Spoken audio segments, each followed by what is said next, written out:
प्रदर्शनकारियों को जुटने की अनुमति नहीं है। देश के दूसरे हिस्सों में भी सेना तैनात है। सेना के साथ पुलिस भी तैनात की गई है। ये ड्रोन से ली गई तस्वीरें और देखिए किस तरह से वहां पर जो जानकारियां आ रही हैं उसमें एक बात बहुत साफ है, वो ये कि सेना ने काठमांडू की सड़कों को खाली कराने का आदेश दिया है और धीरे धीरे अब आपको कुछ सड़कें वहां देखिए ड्रोन से ली गई तस्वीरों में खाली भी नजर आ रही होंगी और धीरे धीरे जैसे जैसे ये सैन्य शासन और ज्यादा स्ट्रांग होगा वैसे वैसे नेपाल में आपको लोग कम और सैन्य ताकत ज्यादा नेपाल की सड़कों पर नजर आएगी। नेपाल में तख्ता पलट की ये सुगबुगाहट से जुड़ी हुई जानकारी, अब सेना संभालेगी सत्ता, आर्मी चीफ का ये ऐलान। और अब जब परवाह देश की आप देख रहे हैं, रात 10 बजे ये तय हुआ था कि सेना पूरी तरह से अब सत्ता को अपने हाथ में ले लेगी। और देखिए आपको सड़कों की हम तस्वीरें दिखा रहे हैं जहां पर आर्मी की टुकड़ियां तैनात हैं, पूरी तरह से तैयार हैं प्रदर्शनकारियों को रोकने के लिए। जानकारी ये है कि पशुपतिनाथ मंदिर की सुरक्षा में भी नेपाली सेना को तैनात कर दिया गया है। बातचीत के लिए युवा आगे आए, ये नेपाली सेना जरूर कह रही है, लेकिन इस बीच फ्लाइट्स के रद्द होने की खबर आ रही है। देश के दूसरे हिस्सों में यानी नेपाल के दूसरे हिस्सों में भी सेना की तैनाती धीरे धीरे की जाएगी। अभी जो तस्वीर आपको हम दिखा रहे हैं, सेना ने काठमांडू में कमान अपने हाथ में ले ली है। कई घंटे बाद भी जल रहा है सिंह दरबार में नहीं बुझी है अभी तक आग। और अब आप ये देखिए कि जो जेनजीज का प्रोटेस्ट है किस तरह से अब उन धार्मिक और उन ऐतिहासिक जगहों को भी निशाना बना रहा है जिनको लेकर बहुत बड़ी आस्था नेपाल की जनता में रही है। लेकिन अब देखिए आपको ये भी बता दें कि इसके साथ ही पशुपतिनाथ मंदिर की सुरक्षा में सेना को तैनात किया गया है। कई घंटे बाद भी जल रहा है सिंह दरबार, जिसको लेकर अब सेना ने चिंता जाहिर की है और कमान अपने हाथ में ले ली है। लेकिन एक बात साफ है, नेपाल में इस तख्ता पलट के बाद से पहले से लेकर आज तक जो तस्वीरें आई हैं वो ये बताने के लिए काफ़ी है कि जनता का आक्रोश जब फूटता है तो वो किसी भी इमारत को अपनी पहचान से जोड़कर नहीं देखता, उसके साथ में उसके सामने जो कुछ आता है वो उसे नष्ट कर देता है। देखिए दो तस्वीर आपको हम दिखा रहे हैं, सिंह दरबार की दिन की तस्वीर आप देखिए जहां पर धुआं ज्यादा और आग की लपटें कम नजर आ रही हैं। लेकिन वहीं देखिए जैसे जैसे रात गहराती चली गई, सिंह दरबार की आप रात की तस्वीरें देखिए, अब आपको धुआं कब और आग की लपटें पूरे के पूरे सिंह दरबार को अपनी जद में लेती हुई नजर आ रही है। और ये ऐसी तस्वीरें सैकड़ों हैं, अनगिनत हैं। इस वक्त नेपाल में जो हालात बने हुए हैं वो किसी ने कभी सोचे भी नहीं थे। बड़ी खबर आ रही है नेपाल में रात 10 बजे यानी इस वक्त 10:01 पर सैन्य शासन लगने की जानकारी आ रही है। काठमांडू में सेना ने संभाल लिया है मोर्चा, प्रदर्शनकारियों पर कार्रवाई की तैयारी में है। इस वक्त सेना और हिंसक गतिविधियों पर नकेल कसने की तैयारी सेना की तरफ से कर ली गई है। बड़ी खबर आ रही है, प्रदर्शनकारियों से सेना की अपील की गई है, सार्वजनिक संपत्ति को नुकसान ना पहुंचाएं, आगजनी लूटपाट में शामिल ना हो युवा, ये सेना की तरफ से अपील की गई है। अराजक गतिविधि में शामिल ना हो युवा, इस बात की बार बार सेना की तरफ से अपील की जा रही है। ये अपील नहीं, ये चेतावनी ज्यादा है, क्योंकि अगर आप इसी तरह से इस आक्रोश में, इस आगजनी में, इस तोड़फोड़ में शामिल रहे तो फिर सेना को अपने तौर तरीके सख्त करने पड़ेंगे। और ये अपील कम, चेतावनी ज्यादा है। और इस वक्त आपको हम तीन विजुअल्स के साथ दिखा रहे हैं। देश के दूसरे हिस्सों में जब हम कह रहे हैं नेपाल में कि सेना अब पूरी तरह से कमान अपने हाथों में ले लेगी, तो ऐसे में समझिए ये जो तस्वीर है वो काठमांडू से हम आपको दिखा रहे हैं। सिंह दरबार की रात की तस्वीरें दिखा रहे हैं। कई घंटे बाद भी उपद्रव नहीं रुका है। प्रदर्शनकारियों से सेना अपील कर रही है और सेना ये अपील इसलिए कर रही है क्योंकि अब सेना किसी भी स्थिति में ये जान चुकी है कि अब सरकार से कुछ होना नहीं है। सरकार के ज्यादातर जो नेता हैं उन्होंने अपने पदों से इस्तीफा दे दिया है। ऐसे में अब सेना को एक्शन मोड में आना पड़ेगा और इस अपील को अपील कम, चेतावनी के तौर पर ज्यादा सेना वहां मौजूद युवाओं को समझाने की कोशिश कर रही है।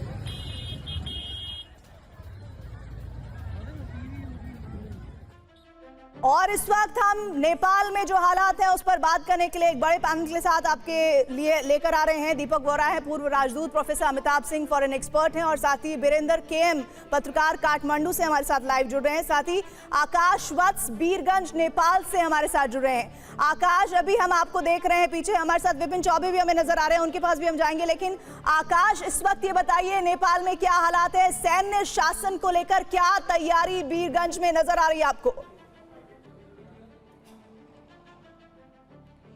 प्रीति, जैसा कि आपने कहा कि नेपाली सेना ने साफ साफ लोगों को एक चेतावनी ही दी है। ये आग्रह लिखा गया है, उस पत्र में आग्रह शब्द का इस्तेमाल जरूर किया गया है, लेकिन ये चेतावनी ही है।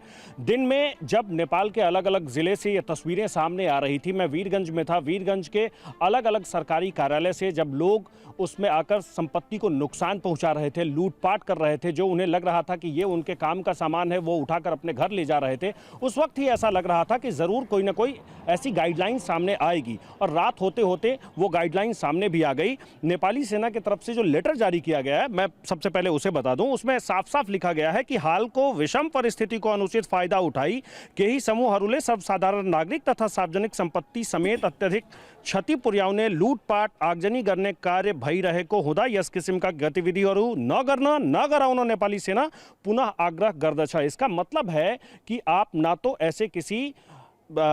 ऐसे जहां कहीं भी ये लूटपाट हो रही है, आगजनी हो रही है, संपत्ति को नुकसान पहुंचाने का काम हो रहा है, ना तो उसमें आप शामिल होइए और ना ही किसी को शामिल होने के लिए आप कहिए। अगर आप ऐसा कहते हैं तो ये बिल्कुल ही गलत है, नेपाली सेना अपने तरफ से एक्शन लेगी। उसमें जो दूसरा पॉइंट लिखा हुआ है वो लिखा हुआ है कि इस तरह की गतिविधि को रोकने के लिए नेपाली सेना साथ में जो नेपाल की पुलिस है वो मुख्य रूप से सामने आएगी, नेपाल और नेपाली लोगों की सुरक्षा के लिए। और इसी के लिए 2082 साल भादव महीना 24 गते, जो आज ये तारीख है नेपाल में, रात के 10 बजे से हम ये अपने हाथ में कमान ले रहे हैं। ये नेपाली सेना ने बिल्कुल साफ तौर पर मैं कह दिया है। ये एक तरीके से चेतावनी है। लोगों को ये बताया गया है कि आप अगर सार्वजनिक संपत्ति को नुकसान पहुंचाएंगे, आप सार्वजनिक जगह पर आकर किसी सरकारी कार्यालय में आकर वहां लूटपाट करेंगे, आग लगाएंगे, तोड़फोड़ करेंगे, तो वो किसी भी तरीके से नहीं किया जाएगा। आकाश आ रही है, हम अपने दर्शकों को बता दें बड़ी जानकारी। नेपाल ट्रांसपोर्ट डिपार्टमेंट में आग लगा दी गई है। ऐसा लग रहा है कि ये सिलसिला थमने ही नहीं वाला है। एक एक कर सरकारी इमारतों को जलाया जा रहा है। भीड़ अब इतना ज्यादा आक्रोशित है कि जो नेपाल की पहचान है, जिन्हें दुनिया में जाना जाता है, उनको टारगेट किया जा रहा है। क्या राष्ट्रपति भवन, क्या प्रधानमंत्री आवास, उसके बाद हमने सुप्रीम कोर्ट की आपको तस्वीरें दिखाई। नेपाल ट्रांसपोर्ट डिपार्टमेंट में आग की तस्वीरें आपको हम दिखा रहे हैं। ये देखिए रात में किस तरह से ये पूरा का पूरा इमारत जलती हुई नजर आपको आ रही है। भीड़ ने सरकारी इमारतों को नुकसान पहुंचाने के सिलसिले में नेपाल ट्रांसपोर्ट डिपार्टमेंट में भी आग लगा दी है। विपिन इस वक्त काठमांडू से हमारे साथ जुड़े हैं। विपिन, ये सिलसिला ऐसा लग रहा है कि हाल फिलहाल थमता नजर नहीं आ रहा, इसके बावजूद जब सैन्य शासन को लेकर सेना अपील कर रही है। बिल्कुल, देखिए आखिरकार लगभग आज देर शाम सेना को इस मामले में सामने आना पड़ा और सेना ने कहा कि हमें मजबूर न करे कि सख्ती हमें करना पड़े, हम देश के लोकतंत्र के पक्ष में हैं और इसके साथ ही अगर लोकतंत्र को और राष्ट्र हमारे लिए सर्वोपरि है, उसको बचाना हुआ तो हम सख्ती से निपटेंगे। लेकिन उस अपील का बहुत ज्यादा कोई असर मुझे तो यहाँ पर दिखता हुआ नजर नहीं आ रहा है। मैंने अपनी आंखों के सामने से संसद को जलते हुए देखा, हाई कोर्ट को जलते हुए देखा, डिस्ट्रिक्ट कोर्ट को जलते हुए देखा, ट्रांसपोर्ट डिपार्टमेंट को जलते हुए देखा। जितनी सरकारी संस्थाएं हैं उन सब में आग लग गई है। और हम पैदल पैदल जब शाम को वापस अपने होटल की तरफ आ रहे थे तो भी भीड़ हमारा थी। यहाँ तक कि जो गवर्नमेंट कॉलोनीज में रेसिडेंशियल इलाके हैं उन घरों में भी वो आग लगा रहे हैं, उनको भी बख्श नहीं रहे हैं। पता नहीं ऐसी कौन सी दुश्मनी है। मैं मानता हूँ कि भ्रष्टाचार एक कारण हो सकता है, सरकार से नाराजगी हो सकता है, लेकिन जनता के टैक्स के पैसे से बनाए गए सरकारी दफ्तरों को आग लगाने से इनको मिलेगा क्या? ये मोटिवेट कहाँ से हो रहे हैं? कौन इनको गाइड कर रहा है कि इसको करने से एक बड़ा इम्पैक्ट होगा? और आखिरकार जब कोई भी सरकार आएगी वो सत्ता को संभालेगी तो उन डिपार्टमेंट्स की जरूरत पड़ेगी। तो आखिरकार नई बिल्डिंग्स बनाना पड़ेगा, तो नई बिल्डिंग बनेगी, नई संसद बनेगी, नया कोर्ट बनेगा, हाई कोर्ट बनेगा, तो वो तमाम चीजें जनता के पैसे से ही पूरी की जाएंगी। पब्लिक इस बात को समझने को तैयार नहीं है। शाम को जो आपकी डिमांड थी कि भ्रष्टाचारी सरकार को जाना चाहिए, जब उस सरकार ने रिजाइन कर दिया, प्रधानमंत्री यहाँ से चले गए, उसके बाद भीड़ क्यों नहीं मान रही है? अब शायद 10 बजे तक ये सेना ने ये क्लियर किया है कि हम इस पूरे मामले में इंटरफेयर करेंगे, हम चीजों को अपने हाथ में लेने जा रहे हैं टेम्परेरी के तौर पर, क्योंकि हमें सिचुएशन को सुधारना है। लोग अब सरकारी संपत्ति को नुकसान ना पहुंचाएं। बड़ी जानकारी आ रही है नेपाल से, बड़ी खबर। स्वास्थ्य मंत्रालय में भीड़ ने आग लगा दी है। स्वास्थ्य मंत्रालय को भी नहीं छोड़ा गया है। मंत्रालय की इमारत जलकर खाक हो गई है। ये तस्वीरें हम आपको दिखा रहे हैं नेपाल के काठमांडू से, जहां पर कुछ देर पहले घुसे थे प्रदर्शनकारी और जानकारी मिल रही है कि स्वास्थ्य मंत्रालय के इमारत को आग लगा दी गई है। वो इमारत जहां से हेल्थ को लेकर तमाम नीति निर्धारण तय किए जाते हैं, उस इमारत को भी नहीं बख्शा गया है। इस पूरे आगजनी में, इस आक्रोश में जो भी कैजुअलिटीज होंगी, उनको लेकर किस तरह की प्रक्रिया अपनाई जानी चाहिए, उस इमारत को भी आग के हवाले कर दिया गया है। आकाश वत्स हमारे साथ बीरगंज से बने हुए हैं। आकाश, इस वक्त हमें ये बताइए, जैसे हम पहले जमाने में कहते थे कि चिट्ठी को तार समझना और समय से पहले आ जाना, सेना की वो चेतावनी ऐसी ही नजर आ रही है। अपील कम, चेतावनी ज्यादा, लेकिन जो तस्वीरें हम देख रहे हैं उसमें तो कोई परिवर्तन दिख नहीं रहा है। हालांकि अभी जो 10 बजे कमान लेने की बात की है, उसे सिर्फ 10 मिनट ही हुए हैं। प्रीति, मैं आपको फिर से बता दूं कि काठमांडू को अगर आप छोड़ भी दें तो नेपाल के जो बाकी ज़िले हैं, जहां अभी मैं खड़ा हूं, पर्सा ज़िला में, पर्सा, बारा, धनुषा, महोत्तरी, सप्तरी, इटहरी, इन सभी ज़िलों में आज देर शाम महोत्तरी से एक ऐसी ही खबर आई जहां लोगों ने सबसे पहले ज़िला जेल को घेर लिया और ज़िला जेल को घेरने के बाद उस जेल का दरवाज़ा तोड़ दिया, जिसमें 576 कैदी एक साथ भाग गए। ये बात सही बात है कि ये लोग किसके इशारे पर काम कर रहे हैं, एक बात। दूसरी बात यह है कि जब ये प्रदर्शन शुरू हुआ था तो इसके अगुआ जरूर जेनजी थे, लेकिन आज जो तस्वीरें देखने को मिली, आज जब मैं वीरगंज में देख रहा था तो उसमें जेनजी के साथ साथ वो आम लोग भी थे जो आम लोग सरकार के अलग अलग फैसलों से, अलग अलग नीतियों से बहुत नाराज रहते हैं। न्यूज नेपाल से आ रही है, ये खबर है संसद भवन में अभी भी प्रदर्शनकारी मौजूद है। सोचिए, आगजनी की गई, तोड़फोड़ की गई, वहां से लोग सामान उठाकर ले जा रहे हैं। संसद भवन में अभी भी आगजनी की तस्वीरें इस वक्त आपकी स्क्रीन पर है। संसद में नारेबाजी की जा रही है। ये प्रोटेस्टर जो है, न सिर्फ संसद भवन में, जहां पर देश के लिए कानून बनते हैं, उन्हें लागू कैसे किया जाए उनके बारे में चीजें तय की जाती हैं, उस इमारत को नहीं बख्शा है। और ऐसे में जेनजीज का ये प्रोटेस्ट कैसे, किस तरह से अब पूरी तरह से उपद्रवकारी हो चला है, वो साफ इन तस्वीरों के जरिए समझा जा सकता है। संसद भवन में नारेबाजी हो रही है। आपको हम सुनवाते हैं, कोशिश करते हैं कि उन नारेबाजी में क्या आवाजें सुनाई आ रही हैं।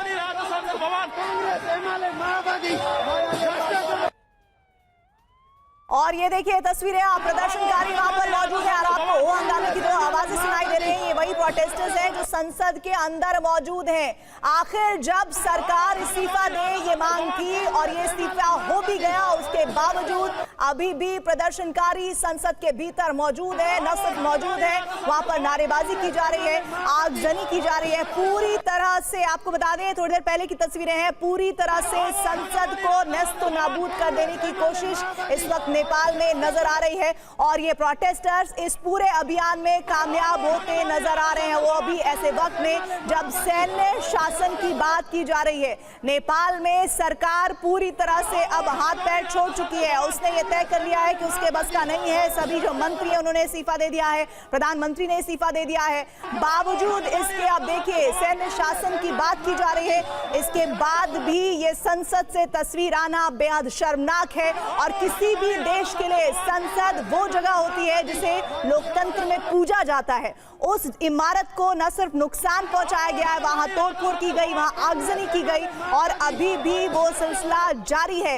एक तरह से वहां पर हो हंगामा किया जा रहा है। 3 तस्वीरें मैं आपको दिखाने जा रही हूं। संसद भवन में भीषण आग की तस्वीर आपके सामने, स्वास्थ्य मंत्रालय में आगजनी की गई है और ट्रांसपोर्ट डिपार्टमेंट में आग लगाई गई है। संसद भवन में एक बार फिर से, ये मैं फिर से आपको बताना चाहती हूँ, दिन में संसद भवन में तोड़फोड़ की गई, आगजनी की गई, वहां पूरी तरह से अराजकता फैलाई गई और अब देखिए एक बार फिर से संसद भवन में आग लगाई गई है। ये बताता है कि लोगों का पूरी तरह से डेमोक्रेसी में कोई भरोसा नहीं है, उन्हें किसी भी इंस्टीट्यूशन पर यकीन नहीं है, उन्हें अब किसी भी नेता पर भरोसा नहीं है, उन्हें सेना पर भी भरोसा नहीं है और इसीलिए इस वजह से ये तस्वीरें सामने आ रही हैं। सबसे बड़ा सवाल ये है कि आखिर कब इस तरह का उपद्रव रुकेगा।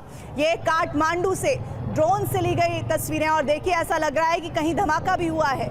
एग्जैक्ट लोकेशन मैं आपको थोड़ी देर में बताऊंगी कि आखिर नेपाल में ये कहाँ की तस्वीरें हैं जहां पर धमाका हुआ है। और ये देखिए ऐसे बड़े बड़े आग के शोले उठते नजर आ रहे हैं और अब धमाकों से आप ये अंदाजा लगाइए कि कुछ ऐसा है, हो सकता है सिलेंडर ब्लास्ट हो रहा हो सकता। ये सिंह दरबार की तस्वीरें अभी मुझे जानकारी मिली है, ये सिंह दरबार की तस्वीरें और देखिए वहां पर धमाके हो रहे हैं। और मैं ये इस बात से कह सकती हूँ क्योंकि जिस तरह से जोर से शोले उठते नजर आ रहे हैं, अचानक से जो आग की लपट है वो बहुत ऊंची उठ रही है और ऐसा लग रहा है धमाके की आवाजें भी सुनाई आ रही है। ये बता रही हैं कि वहां पर या तो किसी तरह का केमिकल ब्लास्ट हुआ है या फिर सिलेंडर ब्लास्ट हुआ है।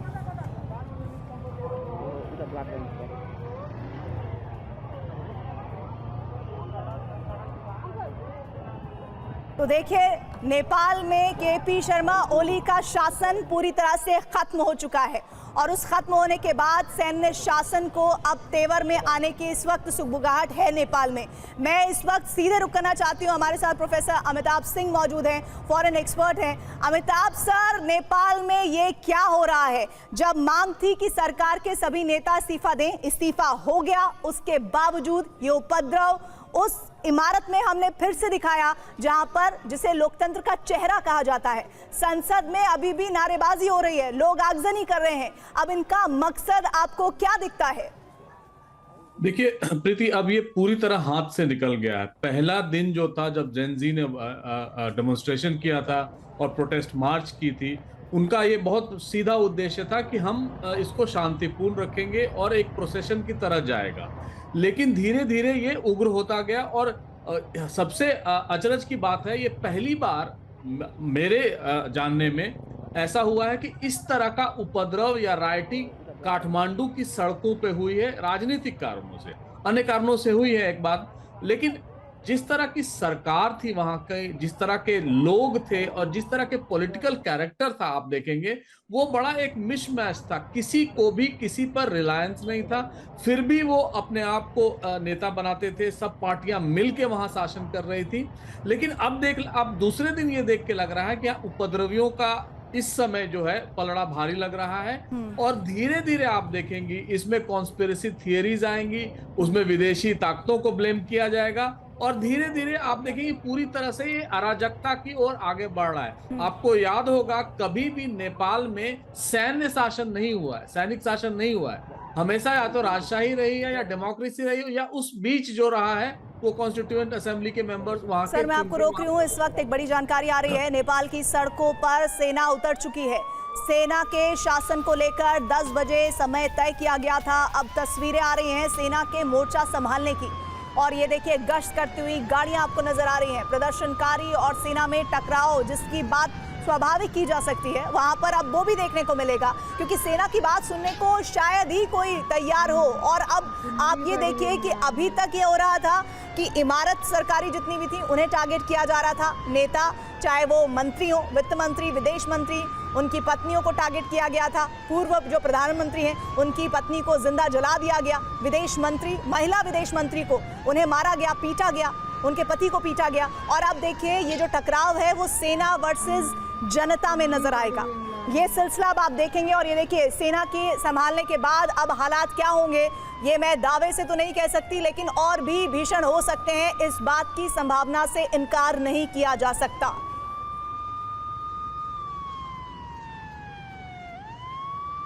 हमारे साथ दीपक वोरा सर भी मौजूद हैं। दीपक सर, इस वक्त जो सिचुएशन आप देख रहे हैं, क्या आपको लग रहा है कि सेना जब कमान संभालेगी तो हालात बेहतर होंगे? इसकी पॉसिबिलिटी कितनी दिखती है आपको? बहुत बहुत धन्यवाद ma'am, thank you very much. मेरी आवाज आ रही है आप तक? जी, आप मुझे सुन पा रही हैं? बिल्कुल सर, कहिए। Thank you. मैं देश की राजधानी से काफी दूर हूँ, मैं ईस्टर्न इंडिया में हूँ। तो मैम जो अभी आपने प्रश्न पूछा है कि मुझे क्या संभावना नजर आ रही है कि सेना सिचुएशन संभाल पाएगी, इस समय नेपाल में केवल एक ही डिसिप्लिन्ड संस्था है, वो है आर्मी। और अगर वो नहीं संभाल पाए फिर कोई नहीं रोक पाएगा वहां की स्थिति को।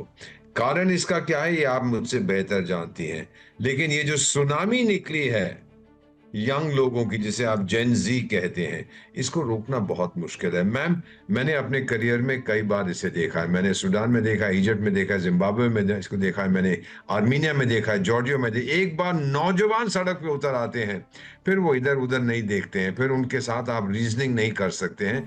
उनको चाहिए चेंज, टोटल चेंज, और कोई भी चीज जिसका संबंध पुरानी सरकार से हो उसको वो टारगेट मानते हैं। और ये केपी शर्मा ओली साहब जो थे, ये नौटंकी कर रहे थे, ऑल पार्टी मीटिंग बुलाऊंगा, ये करूंगा, ये सब बहुत पुरानी चीजें हैं, पुरानी हो चुकी हैं। ये बुजुर्ग आदमी है, इसको पता नहीं है कि यंगस्टर्स के साथ कैसे डील किया जाता है। ये सब कहना है कि मैंने ये कर दिया, वो कर दिया, फिर अल्टीमेटली भाग गया, और वो भारत आएगा और कहीं नहीं जाएगा।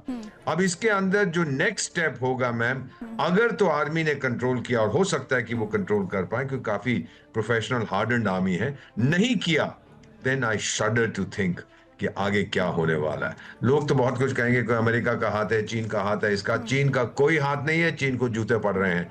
माय फीलिंग मैम, जो मेरे मित्र हैं नेपाल में, उन्होंने मुझे बताया है, और आई बिलीव दिस, अभी हाल ही कुछ समय पहले मैं वहीं था, 2 शब्द जो सारे नेपाली जिनसे नफरत करते हैं, पहला है ओली, दूसरा है चाइना। वो दोनों को ऑल्टर ईगो समझते हैं, एक दूसरे के हिस्से हैं चाइना और ओली। अब चाइना को मार पड़ रही है वहां पर, उनकी इन्वेस्टमेंट लोन्स वगैरह सब खत्म हो जाएंगे, कुछ नहीं मिलेगा, उनको करना नहीं आता ये क्या होता है। लेकिन ये जो यूथ मूवमेंट निकल पड़े हैं जो सड़कों पर, इनको अब रोकना, मेरा मानना है, अगर मैं उधर होता, मैं नहीं हूं, अगर मैं उधर होता मैं पीछे हट जाता, अगर मैं प्राइम मिनिस्टर होता। करने दो इनको जो करना है, गुस्सा इनका ठंडा होने दो। जी, मैं आपको रोक रही, बड़ी जानकारी आ रही है इस वक्त नेपाल से, बड़ी खबर आ रही है। खबर ये कि लोग होटल्स को भी नहीं बख्श रहे हैं, लोग अब होटल इंडस्ट्री को टारगेट कर रहे हैं, उनमें आग लगा रहे हैं। काठमांडू के होटलों में आग लगाई जा रही है, ये तस्वीर आपके सामने, ये देखिए, वहां एंट्री गेट से शुरुआत की जा रही है आग लगाने की। और इस वक्त वीरेंद्र केम है, जर्नलिस्ट है, काठमांडू से ही हमारे साथ जुड़े हुए हैं। वीरेंद्र जी, इस वक्त ये जो तस्वीरें आ रही हैं, अब ऐसा लग रहा है कि सिर्फ और सिर्फ एक ऐसा भाव चल रहा है कि जो सामने आए उसे आग लगा दो, वो इंसान हो, इमारत हो, कोई सामान हो, इससे कोई फर्क नहीं पड़ रहा है। क्या आप भी इस बात से इत्तेफाक रखते हैं कि जेनजीज के मोमेंट से बहुत आगे की बात हो गई है? जी बिल्कुल, हम आपको ये बताना चाहेंगे कि नेपाल में ये पहली बार है कि किसी राजनीतिक दल के तले, किसी राजनीतिक दल के आह्वान के तले ये आंदोलन हुई हो। अभी तक जितना भी आंदोलन हुआ है नेपाल में, वो किसी न किसी राजनीतिक दल या किसी न किसी, जो अभी आपके एक पैनलिस्ट बोल रहे थे ना, चाइना वगैरह वगैरह, तो कभी चाइना कभी इंडिया, नेपाल में ये सब होती रहती थी। लेकिन ये पहली बार है कि इस बार नहीं चाइना का कोई मामला है, नहीं इंडिया का कोई मामला है, और नहीं नेपाल के किसी राजनीतिक दल का कोई अगुवाई है। ये जेनजी पुस्ता का आंदोलन था, शुरुआत किया था, लेकिन उसके बाद आज दिन भर जो है, आज आम नेपाली का भी इसमें समर्थन रह गया। मैं खुद भी एक नेपाली हूँ, मेरा भी इस आंदोलन में समर्थन है। मैं जर्नलिस्ट हूँ, अपनी जगह पे हूँ, लेकिन मैं नेपाली नागरिक भी हूँ। तो मैं आपको बताना चाहूँ कि नेपाल में चेंजेस, बिल्कुल चेंजेस। इससे पहले जो लोकतंत्र आई, समाज, ये राजतंत्र खत्म हो गई, डेमोक्रेसी आई, तो उसमें क्या हुआ कि वही नेता थे, वही शेर बहादुर थे, देववा थे, जो राजतंत्र, राजशाही के टाइम में भी प्रधानमंत्री बना करते थे, और जब डेमोक्रेसी आ गई, गणतंत्र आ गई, तब भी वही प्रधानमंत्री बने।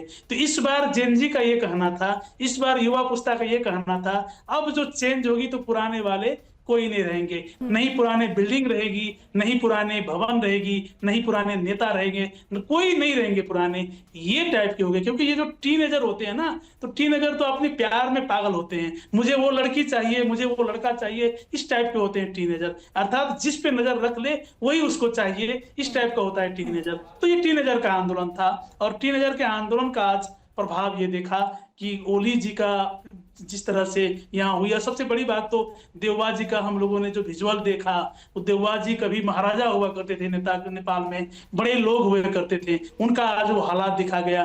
तो कहीं ना कहीं मिला के जो है ये नई पुस्ता का नई आगाज है, इसको हम लोग किसी देश के साथ भी नहीं जोड़ सकते हैं, किसी बात के लिए इंटरप्ट करना चाहती हूँ। अभी आपने एग्जाम्पल दिया, आपने कहा कि जो जेनजीज हैं ये जुनूनी आशिक की तरह रिएक्ट कर रहे हैं, लेकिन मैं मान सकती हूँ कि आप ऐसी जगहों को टारगेट करें जहां पर वो नेता रहते हों, उन नेता को टारगेट करें।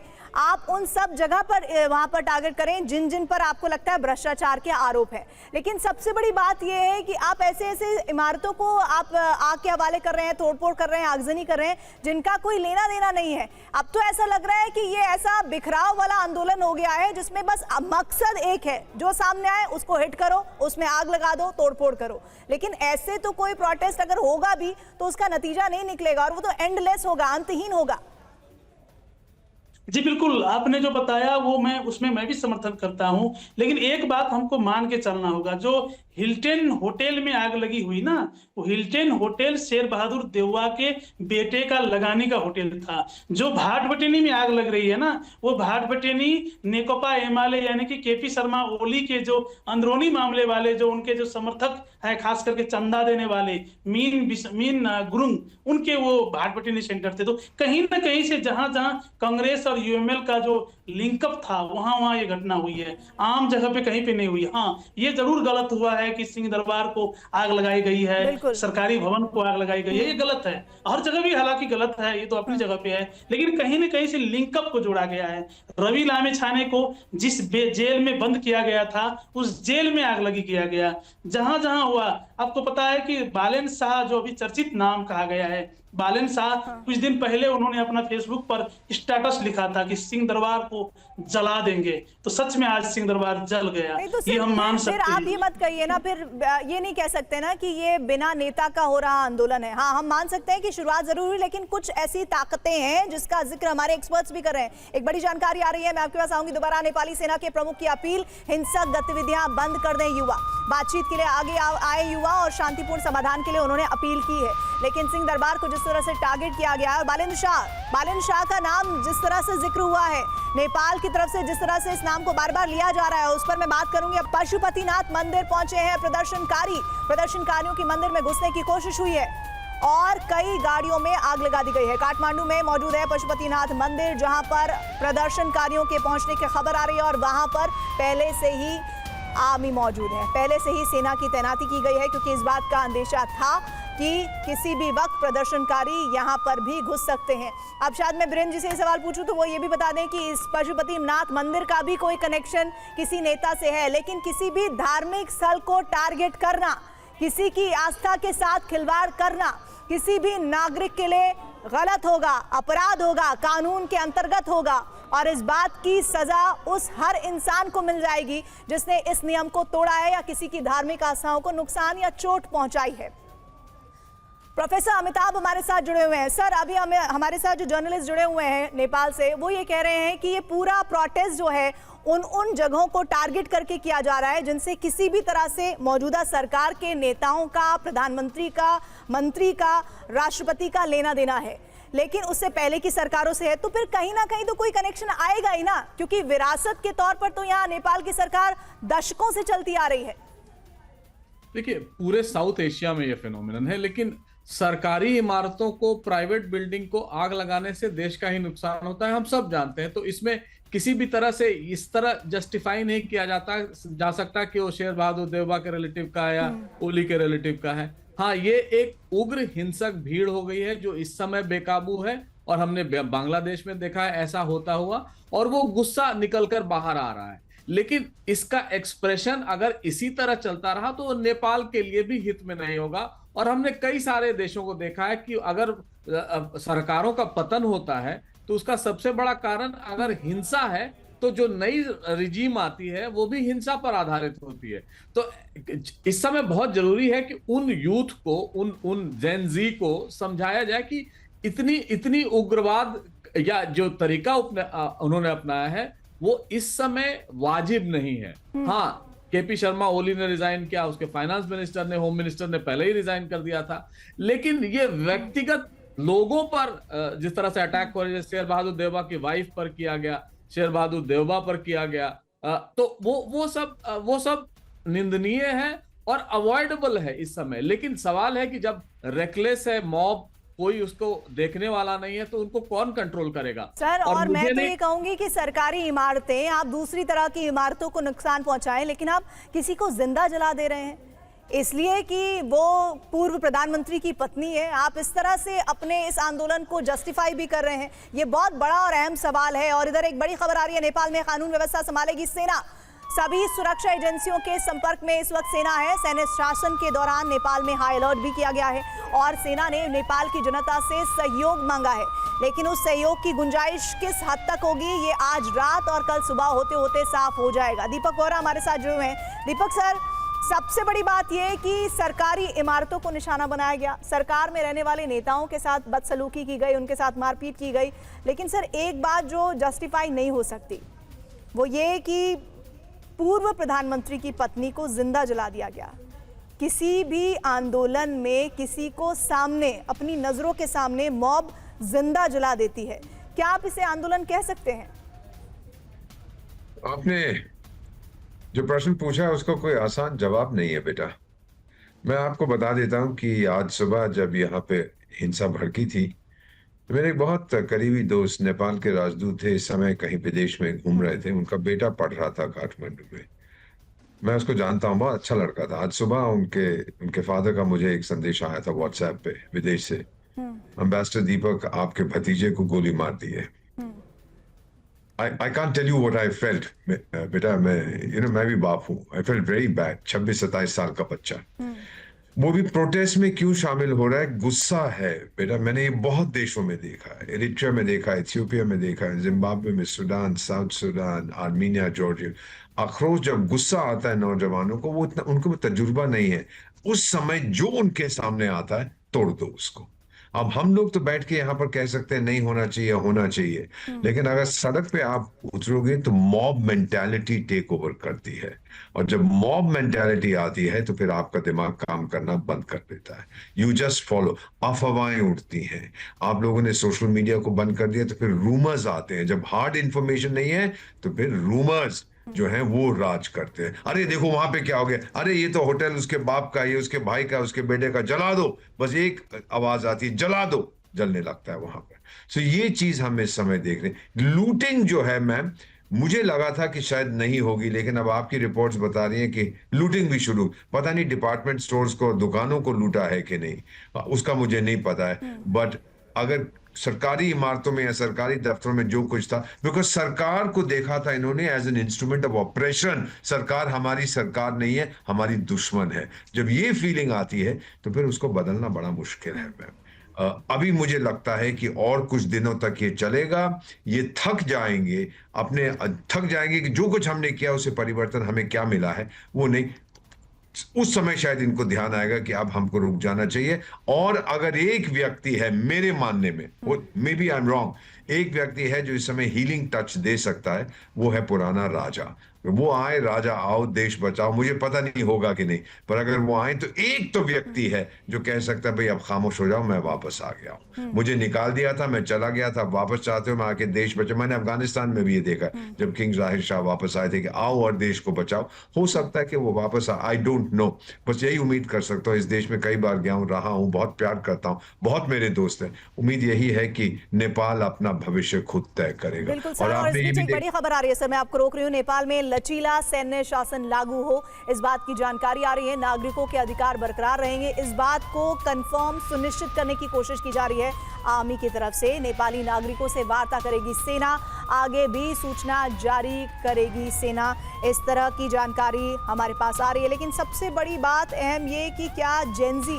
जिनका ये पूरा प्रोटेस्ट कहा जा रहा है, क्या आपको लगता है कि वो सेना की इस बात पर तवज्जो देंगे, उन्हें मानेंगे? वीरेंद्र केएम का मैं रुख करना चाहती हूँ। वीरेंद्र केएम सर, अभी आप हमारे एक्सपर्ट को सुन रहे थे, वो कह रहे हैं कि पुराने जो राजा हैं या तो वो वापस आए, या एक नाम बहुत आज और कल से लेकर चर्चाओं में है, बालेंद्र शाह का।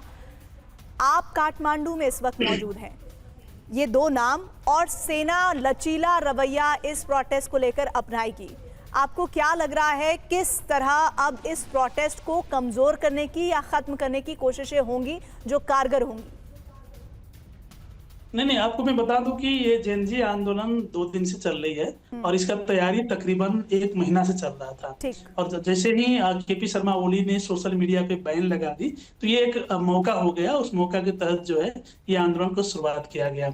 लेकिन इस आंदोलन के बीच में या कहीं पे भी राजतंत्र या राजशाही या राजा वाले बात कहीं पे नहीं है। सारे जेनजी ये बात स्वीकार करते हैं कि हम संघीय गणतंत्र, संघीय लोकतंत्र को हम स्वीकार करते हैं।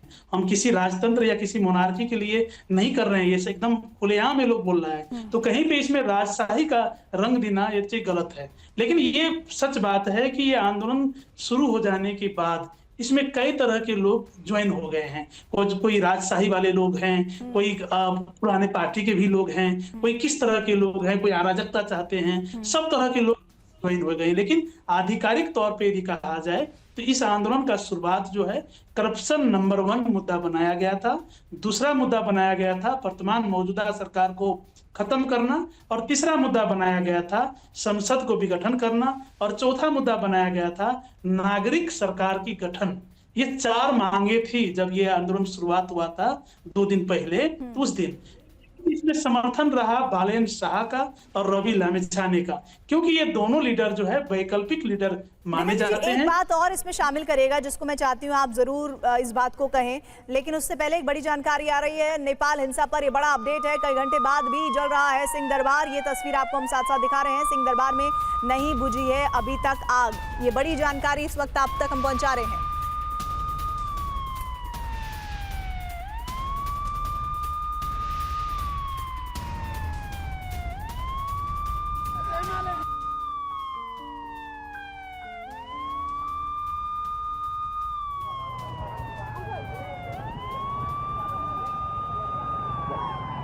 बीरेन जी, मैं आपके पास दोबारा लौटना चाह रही हूँ। आप मुझे ये बताइए कि पहले तो ये कहा गया था कि सरकार में जो भी नेता मौजूद हैं उनके इस्तीफे होने चाहिए।